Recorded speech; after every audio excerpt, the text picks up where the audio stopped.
कुणाला पंचायत सभेला उभा राहायचं आहे, कुणाला विधानसभेला उभा राहायचं आहे, काही काळजी करायची नाही। आता सध्या महाराष्ट्रामध्ये हा ओबीसी भटके मुक्त आणि मागासवर्गीय यांचा हा वडवा जो आहे, हा वडवा हा भडकल्याशिवाय राहणार नाही।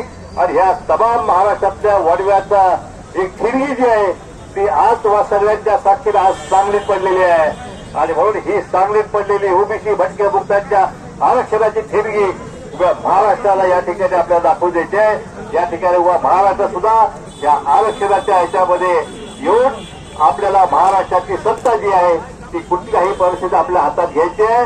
कारण ज्या सत्तेच्या माध्यमातून धनगरांचं आरक्षण असेल, ओबीसीचं आरक्षण असेल, हे आरक्षण दिवसा डोळ्या टाका घालण्याचं काम पाप ह्या महाराष्ट्रामध्ये घडलेलं आहे। आणि सत्तेच्या माध्यमातून रात्री बेरात्री जी आर काढण्यात आले।